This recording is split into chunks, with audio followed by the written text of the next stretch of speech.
Romantics मधला पुढचा अत्यंत महत्वाचा कवी लॉर्ड बायरन.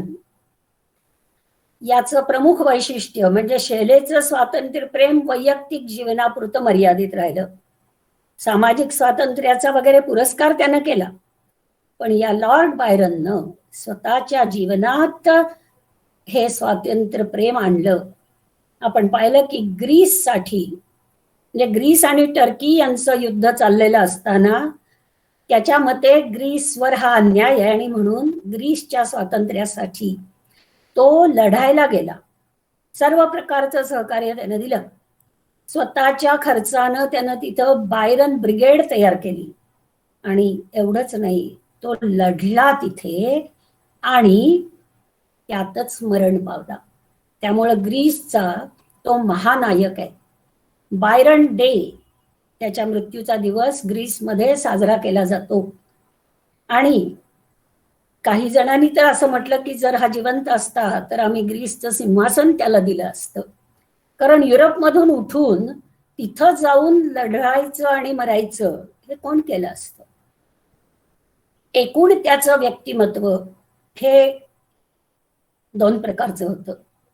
एका बाजूला mad, bad and dangerous to know असं त्याच्याबद्दल स्त्रिया म्हणत असत, आणि दुसऱ्या बाजूला बर्ट्रांड रसेल सारख्या थोर तत्वज्ञानानं जो हिस्ट्री ऑफ वेस्टर्न फिलॉसॉफी ग्रंथ लिहिला, त्यातला एक चॅप्टर नुसता बायरनवर घेतलाय.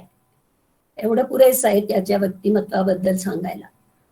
आणि जर्मन थोर पुन्हा साहित्यिक, कवी, नाटककार, शिवाय शास्त्रज्ञ तो गटे म्हणाला most talented man of the century.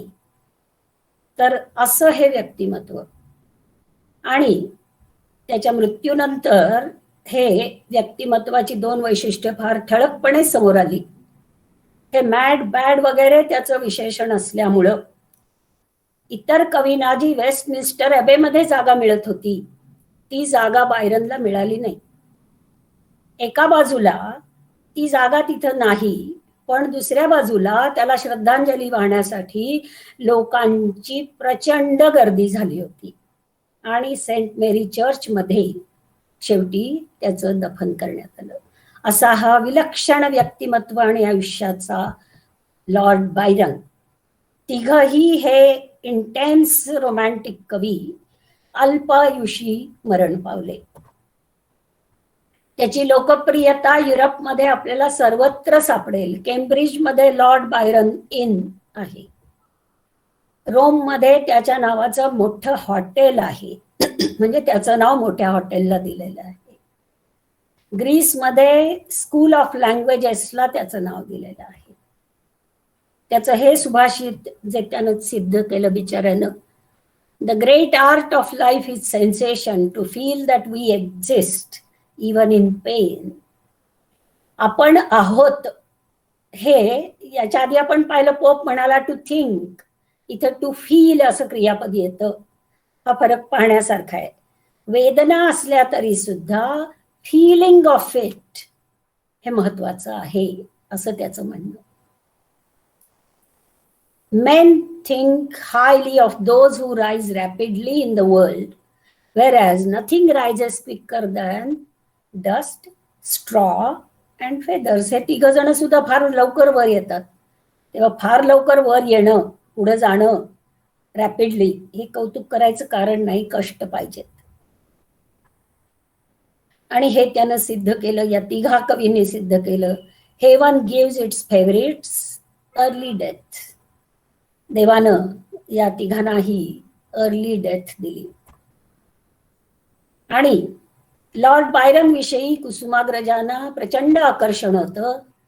गडकऱ्यांनी जशी शेलेबद्दल कविता लिहिली तशी कुसुमाग्रजांनी बायरन विषयी कविता लिहिली. त्याच्या जरी आपण सगळ्या कविता वाचणं शक्य नसलं तरी त्याच्या कवितेत काय आहे ते कुसुमाग्रज त्यांच्या भव्य शैलीमध्ये सांगतायत. वेगे आदळती प्रमत्त गिरीशा लाटा किनाऱ्यावरी, तशा प्रमत्त लाटा किनाऱ्यावर आदळतात, किंवा पाषाणावर पिसून लक्षावधी अंबरामध्ये पसरतात, पुन्हा झिंगून त्या झुंजायला येतात, तसं भासे वादळ भव्य उग्र असले त्या गर्वगीतातून. एका बाजूला असा प्रचंड आवेग लढण्याचा, झुंजण्याचा, हा बायरन मध्ये आहे, आणि अभ्रांच्या शकलातून जसा रवी सूर्य तळपावा तसं तुझं अंतर उन्मत्त आणि चंचल मला दिसतं, असं कुसुमाग्रज म्हणतात. पुढं त्यांनी म्हटलंय, बद्ध सुपर्ण एखादा गरुड साखळ्या तोडण्यासाठी जसा त्या तोडायला बघतो तसा, आणि शिवाय नाजूक पाकळ्यात बागेतला तस्कर म्हणजे भ्रमर अडकतो. म्हणजे एका बाजूला जे वज्रादपी कठोर आणि मृदुनी कुसुमादपी म्हणतात तसं, दुसऱ्या बाजूला या नाजूक पाकळ्यात अडकणारा भ्रमर हे सुद्धा तूच आहेस, झुंजणारं वादळ तूच, आणि हा नाजूक पाकळ्यात अडकणारा भ्रमरही तूच. आणि त्यामुळं काळाच्या वाळूवर तू जी काही पावलं रोवलेली आहेस ती असामान्य आहे. तत्वांचा बडीवार नाही किंवा गूढ माधुरी नाही त्याच्यामध्ये. आणि आहे आग जगातली, स्वर्गातलं संगीत नसलं तरी. फक्त मी निवड्या कोळी घेतल्यात. कुसुमाग्रजांनी मोठी कविता लिहून बायरनला श्रद्धांजली वाहिली. तर या बायरनची ही अतिशय प्रसिद्ध असलेली कविता शी वॉक्स इन ब्युटी, तिची रूपस लोभस चाल असं मी म्हटलंय त्याला. शी वॉक्स इन ब्युटी, उपमा काय आहे, like the night of cloudless climes and starry skies. एक स्त्री दिसली त्याला, तिनं काळा पोशाख परिधान केला होता. त्या चित्रात नाही येतो, पण मला ते सौंदर्य असं वाटलं. तर काळ्या पोशाखावर टिकल्या असलेला अशा प्रकारचा पोशाख परिधान केलेली ती सुंदर स्त्री जणू काही निरभ्र मोकळ्या वातावरणात, चांदण्याने भरलेल्या आकाशात यामिनीचा पदन्यास.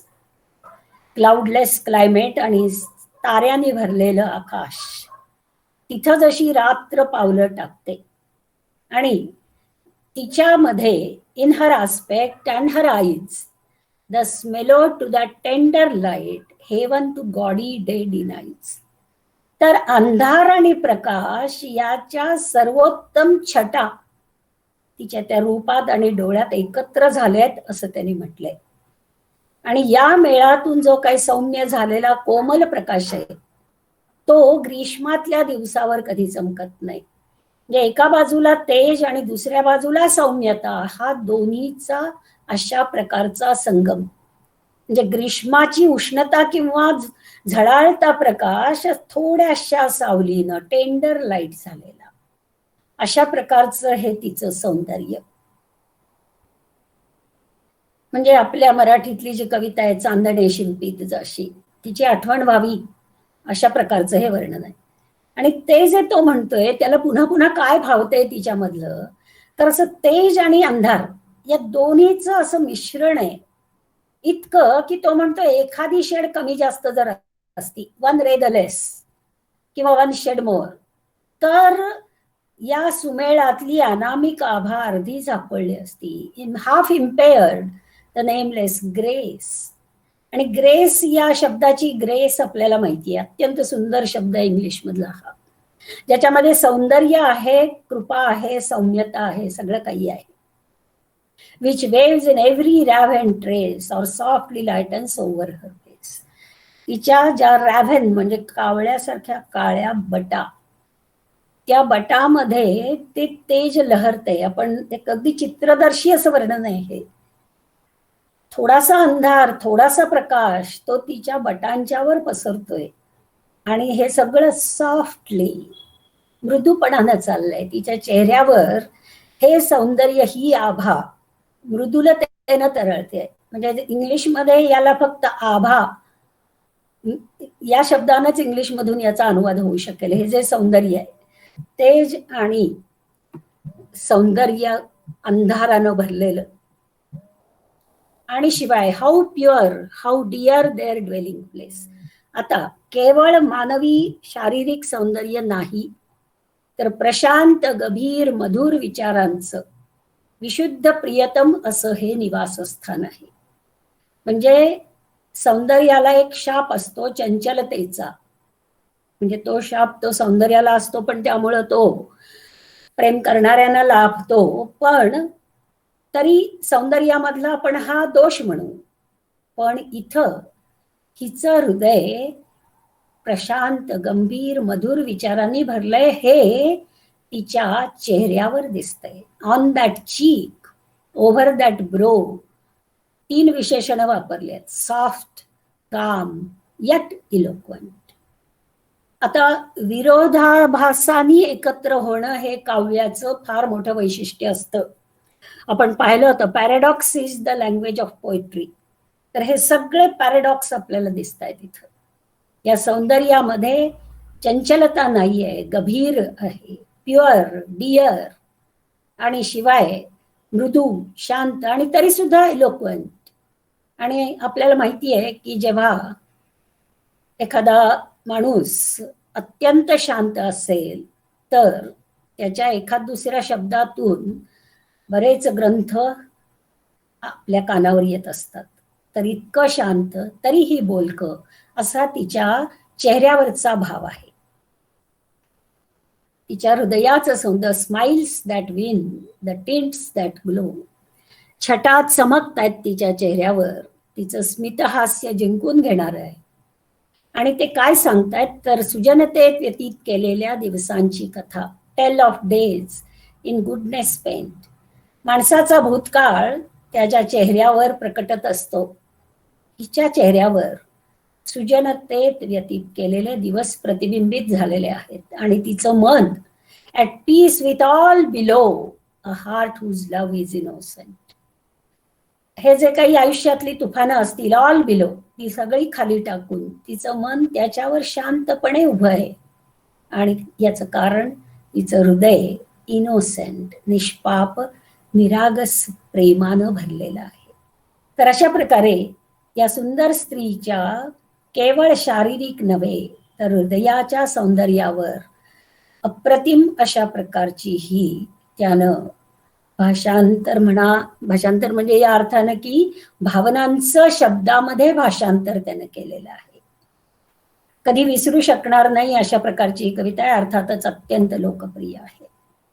तर हा आपण एक भाग पाहिला याच्या प्रतिभेचा, मृदू सौंदर्याची पूजा करणारा. आता दुसरा भाग, शैले आणि बायरन लेक जिनिव्हामध्ये सफर करत होते आणि त्यावेळेला शिलॉनच्या किल्ल्याला त्यांनी भेट दिली.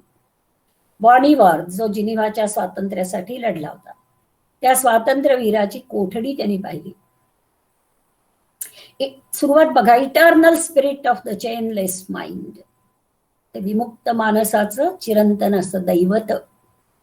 ब्राइटेस्ट इन डंजन, कोठडीमध्ये brightest, superlative degree. Thou art, for there thy habitation is the heart which love of thee alone can bind.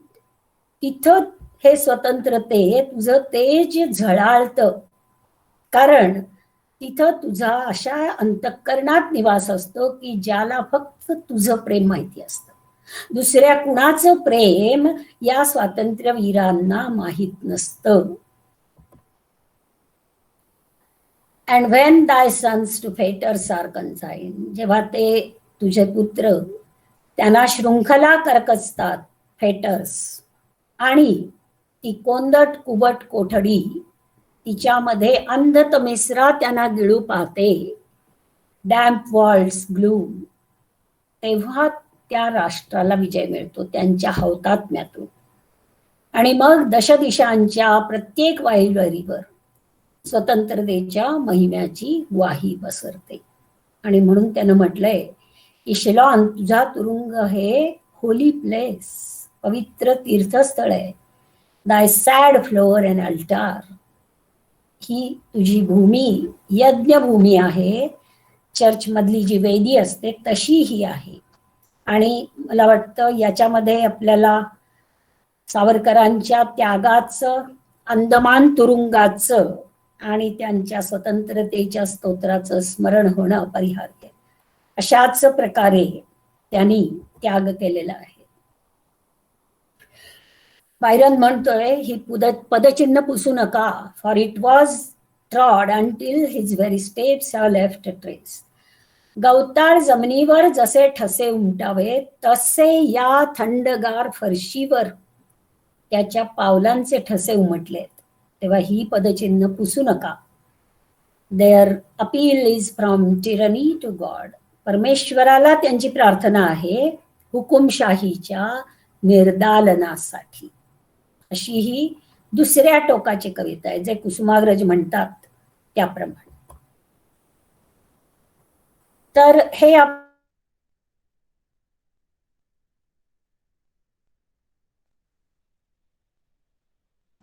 प्रवास आपण संपवलाय असं म्हणू. हा सगळे टप्पे जरी घेतले नसले तरी त्यातली मुख्य सौंदर्य स्थळं आपण पाहिली.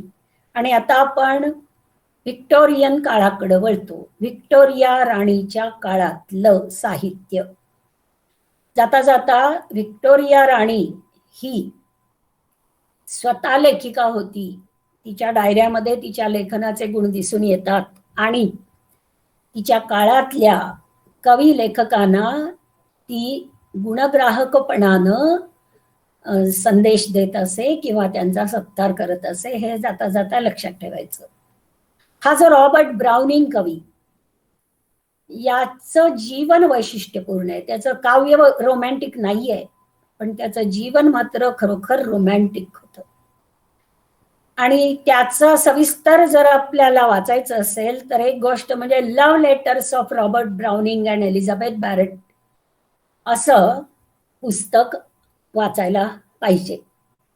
मराठीमध्ये कुसुमानिल अशी कुसुमावती आणि अनिलांच्या पत्रांचं पुस्तक आहे. तसंच हे, पण जास्त तशी काही पुस्तकं नाहीत आपल्याकडं, पण अशी बरीच पुस्तकं इंग्लिशमध्ये आपल्याला सापडतील. हे का महत्वाचं, तर हा कवी खऱ्या अर्थानं प्रेम जगला. ही एलिझाबेथ बॅरेट ही एडवर्ड बॅरेटची मुलगी. तो उमराव अशा प्रकारचा होता. 8 मुलं होती आणि एलिझाबेथ मोठी, ती त्याची सर्वात लाडकी. इतकी लाडकी की तिनं बाहेर जाता कामा नये. आणि दुर्दैवानं ती आजारी पडली आणि ती व्हीलचेअरला जखडली होती. तर त्या बापाला हिनं व्हीलचेअरवरनं उठली नाही तरी चालेल, पण ती इथं माझ्या शेजारी माझ्या घरात राहिली पाहिजे, असं त्याचं ते पझेसिव्ह प्रेम होतं. तिच्यावर खऱ्या अर्थानं प्रेम होतं, पण बाकीच्या मुलांच्यावर काय प्रेम होतं असं नाही. पण त्याच्या मते त्यांनी कुणीही लग्न करायचं नव्हतं. कुठल्याच त्याच्या मुलाला लग्न करायची बापाची परवानगी नव्हती. मात्र या अपंग एलिझाबेथ मध्ये काव्याचा आणि काव्यप्रेमाचा अंकुर होता. त्यामुळं तिनं कविता लिहिल्या आणि त्या प्रकाशित पण करायला मासिकांच्याकडे पाठवल्या. त्यावेळी रॉबर्ट ब्राउनिंगच्या प्रसिद्ध झालेल्या कविता तिला आवडल्या आणि तिनं एक अप्रिसिएशन गुणग्राहकपणे पत्र लिहिलं. ते पत्र रॉबर्टला आवडलं. त्यांचा पत्र व्यवहार सुरू झाला. त्या पत्रातून त्यांना एकमेकांची ओळख पटली आणि रॉबर्टनं तिला लिहिलं की मी तुला भेटायला येतोय. तिनं तातडीनं सांगितलं अजिबात येऊ नको, इथं तुला स्वागतासाठी काय उभं असेल सांगता येणार नाही, हकलून काढलं जाईल तुला. मग तर त्याचं जास्तच मत दृढ झालं की गेलंच पाहिजे भेटायला, आणि तो गेलाच. आणि या त्यांच्या भेटी चोरून होत राहिल्या. जवळजवळ 1 वर्षभर चाललं होतं. या सगळ्याचा साक्षीदार कोण होता, तर फ्लश नावाचा कुत्रा. याच्यावर एलिझाबेथ बॅरेटनी सुंदर मोठी कविता पण लिहिली आहे फ्लश बद्दल. आणि व्हर्जिनिया वुल्फनं फ्लश ही कादंबरी लिहिली आहे. त्यामध्ये या दोघांच्या जीवनाचं प्रेमाचं वर्णन केलंय. कुत्र्याच्या फर्स्ट पर्सन मधनं ते वर्णन केलंय. कुत्रा बोलतोय त्याच्यामध्ये, कारण तो साक्षीदार आहे सगळ्याचा. त्याच्यावर सुंदर सिनेमा पण निघालेला आहे, बॅरेट्स ऑफ विम्पल स्ट्रीट. एक नाटक आहे, 2 चित्रपट निघालेले आहेत. आणि आपल्याला माहितीये, परवाच आपण पाहिलं की पु ल देशपांडे यांना फ्लश ही कादंबरी अतिशय आवडली. प्रधानांनी लिहून ठेवलंय की गप्रप्रधानांना पुलंनी अनेक वेळा या फ्लश बद्दल सांगितलं होतं आणि नंतर त्यांच्या फ्लश प्रेमाचं रूपांतर मराठीतल्या अत्यंत सुंदर नाटकात झालं, ज्यात पुलंच्या मधला कवी दिसतो. सुंदर मी होणार या शीर्षकाचं ते सुंदर नाटक. तर हे जे यांचं प्रेम होतं हे खरोखरच दृष्ट लागण्याजोगं होतं, पण त्याला दृष्ट नाही लागली. व्हीलचेअरला जखडलेली ही मुलगी बसायला लागली, उठायला लागली, चालायला पण लागली. रॉबर्ट म्हणाला हे आपल्या प्रेमाचं फळ आहे. आणि मग वर्षाच्या आत त्यांनी दोघांनी पळून जाऊन चर्चमध्ये जाऊन लग्न केलं. आणि मला ते दृश्य आठवतंय त्या चित्रपटातलं. तो टोपलीमध्ये फ्लश कुत्रा चर्चमध्ये पण जाऊन त्या दोघांच्याकडे पाहतो, अशा प्रकारे ते त्यांनी दाखवलेलं आहे. 15 वर्ष दोघांनी संसार केला, एक मुलगा झाला, अतिशय सुखाचा संसार होता तो. पण ती जन्मतः तिच्यामध्ये जे शारीरिक आजार होते त्यांच्यामुळं 15 वर्षानंतर रॉबर्टच्या मिठीमध्ये तिनं प्राण सोडला. या उत्कट प्रेमाची कथा युरोपमध्ये अत्यंत लोकप्रिय आहे. हॅरिएट गुडह्यूज होस्मरनं सुंदर असं ब्रॉन्झचं शिल्प केलंय आणि त्याला नाव दिले पोएट्स हँड्स. रॉबर्ट आणि एलिझाबेथ ब्राउनिंगच्या या प्रेमाचं प्रतीक म्हणून हे शिल्प, याच्या प्रतिकृती मिळू शकतात. सध्या आउट ऑफ स्टॉक आहे, $165 काहीतरी किंमत आहे त्याची. फार सुंदर अशा प्रकारचं हे शिल्प आहे, म्युझियम्स मध्ये पाहायला मिळतं. या ब्राउनिंगचं वैशिष्ट्य म्हणजे त्या व्हिक्टोरियन काळात बरेचसे कवी निराशावादी होते. म्हणजे तिथे असलेला एक मॅथ्यू आर्नल्ड हा कवी, त्याला वरियर असंच म्हटलं जातं, सतत चिंता करायचा, त्याच्यामध्ये जगाचं काय चांगलं होण्यासारखं नाही. त्याच्या एका डोव्हर बीच नावाच्या कवितेत त्यानं उपमा दिली आहे, काय करतो आहोत आपण, जणू काही अंधारामध्ये 2 सैन्य लढतायत. म्हणजे आपण शत्रूला मारतोय का मित्राला मारतोय कळत नाही, अशा प्रकारचं हे आहे. असं म्हणणाऱ्या मॅथ्यू आर्नल्डच्या बाजूला असलेला हा ब्राउनिंग कवी म्हणतो, God is in his heaven, all is right with the world. सगळं ठीक आहे इथे, काही काळजी करायचं कारण नाही. आणि हा आशावाद अपयशातही तो शिल्लक ठेवतो.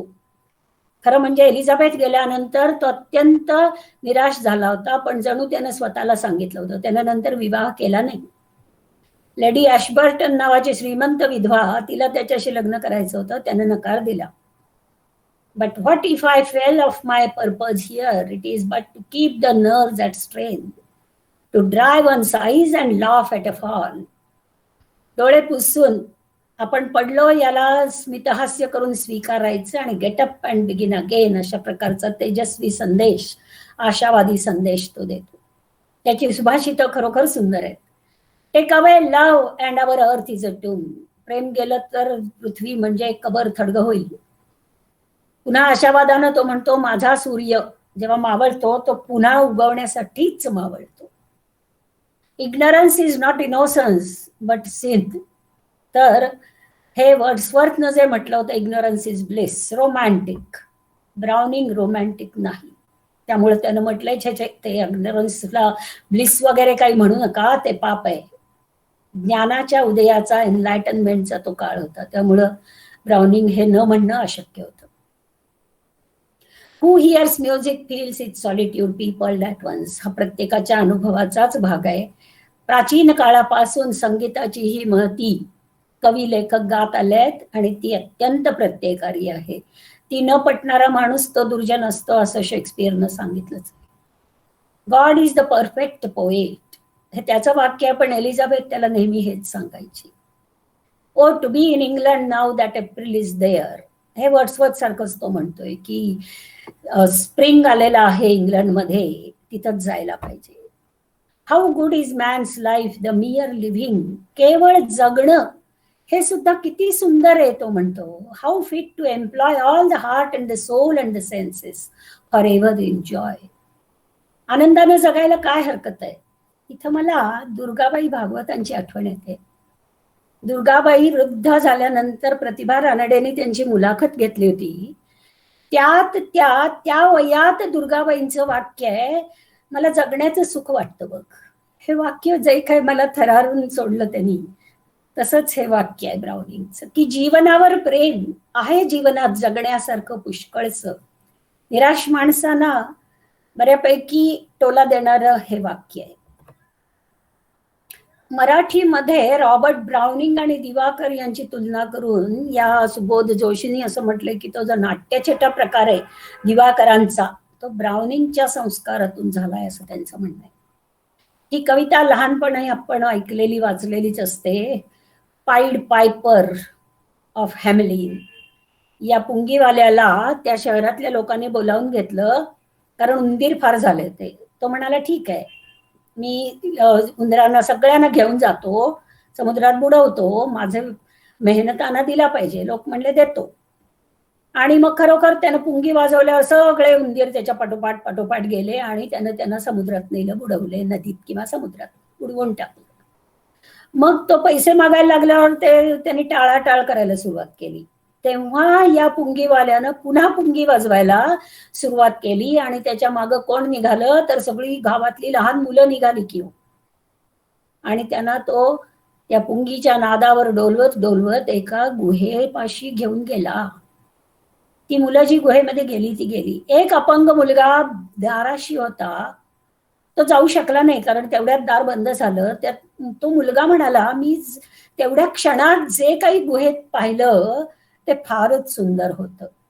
जी.ए. कुलकर्णींना अतिशय आवडलेला हा शेवट आहे.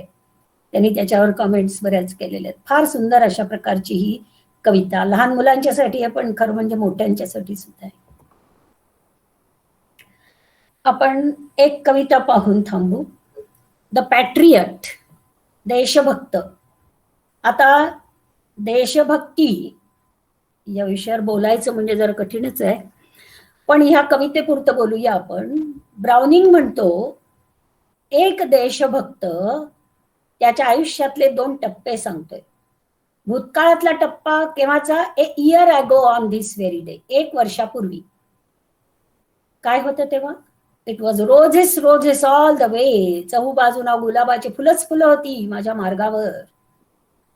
With myrtle mixed in my path like mad. मोगऱ्याची फुलं त्यात मिसळली होती, वेड्यासारखी पसरली. The church spires flamed such flags they had. आणि चर्चवर जे काही ध्वज लागले होते लाल, ते पाहिल्यावर असं वाटलं असतं की जणू काही ज्वाला उफाळतायत. बरोबर 1 वर्षापूर्वी. तेव्हा जर मी म्हटलं असतं, give me your sun from yonder skies, नुसतं काय जय जयकार करताय, मला पलीकडचा सूर्य द्या, तर ते म्हणाले होते yes and afterward what else. गड्यानो, तो पलीकडच्या आकाशातला तुमचा सूर्य द्या आणून, तर त्याने म्हटलं असतं जरूर, आणखी काय पेश करू आपल्यासाठी, असं ते म्हणाले असते त्यावेळेला. आणि आता मध्ये त्यानं बरंच ते वर्णन केलंय कशी त्यावेळची अवस्था होती. त्यांच्या घोषणांनी सगळी जणू काही पृथ्वी थरथरत होती. अलॅक, मी त्यांना म्हणणार होतो की सूर्य आणता का तुम्ही, पण खऱ्या अर्थानं असं घडलं की I who lived at the sun to give it my loving friends to give. मी सूर्याकडे धाव घेतली त्या माझ्या प्रिय मित्रांना भेट द्यावी. आज I go in the rain and more than needs a rope cuts both my wrists behind. My wrists behind are cutting my body. A rope cuts, दोर बांधलाय त्यांनी. तो म्हणतो मोर दॅन नीड्स, काय गरज होती बांधायची, मी काय पळून जाणार होतो का, पावसात मी चाललोय.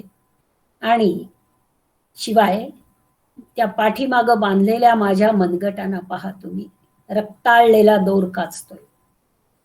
For they fling whoever has a mind stones at me for my years misdeeds. ज्याला वाटेल तो माझ्याकडे दगड फेकतोय. मुसोलिनीच्या शवाची आठवण होईल. इटलीमध्ये तो मेल्यानंतर ते चौकात टांगलं होतं आणि कुणालाही दगड चपला काही फेकायला परवानगी होती. या देशभक्ताला त्याच्या जिवंतपणी दगडांचा सामना करावा लागतोय. या 2 ओळी ब्राउनिंगच्या नाहीत, मी ऍड केल्यात माझ्या आगाऊपणानं. असा प्रवेश केला होता मी या शहरात विजयाच्या मखरात, आणि असा चाललो आहे परत द्वेषाच्या विखारात. कारण मला आठवतोय तो दिवस, this very day now A year is run. आज ही अवस्था आहे, तेव्हा ती अवस्था होती. अशा प्रकारचं आता या माणसानं मग समाधान कुठे शोधायचं जर अशा प्रकारची या जगाची वागणूक त्याला मिळाली आहे तर. मग आपल्याला माहिती आहे आपल्या लोकमान्य टिळकांनी पण दावरला तेच सांगितलं होतं, हा तुमचा न्याय आहे, तुम्ही न्यायाधीश आहात या कोर्टात, पण खरं कोर्ट वर आहे. आणि शेवटच्या दिवशी जजमेंट डे, डूम्स डेला जेव्हा न्यायदान होईल त्या न्यायदानाच्या वेळी तो जज मला निर्दोष सोडेल, हे टिळकांनी जसं न्यायाधीशांना बजावलं होतं तशा प्रकारे हा देशभक्त आपला आत्मविश्वास व्यक्त करतोय. Paid by the world, what dost thou owe me, God might question. तर ख्रिश्चन धर्मामधली ही श्रद्धा आहे की शेवटच्या दिवशी जजमेंट डे परमेश्वर विचारेल काय केलंस, मी तुला काय देऊ, तू काय देणार. तेव्हा मी सांगेन, now instead it's God shall repay, I am safe असो. शेवटी समाधान मी माझ्या आत्म्याकडे पाहूनच मानतोय. जर परमेश्वरानं विचारलं जगानं तुझे हिशेब चुकते केले, मी काय देणं लागतं तुझं, तर मी मुक्त आहे, परमेश्वरच माझ्या ऋणाची फेड करेल. असा देशभक्ताचा, खऱ्या देशभक्ताचा आत्मविश्वास ब्राउनिंगनं या ठिकाणी दाखवलेला आहे. तर आपण या ठिकाणी थांबूया.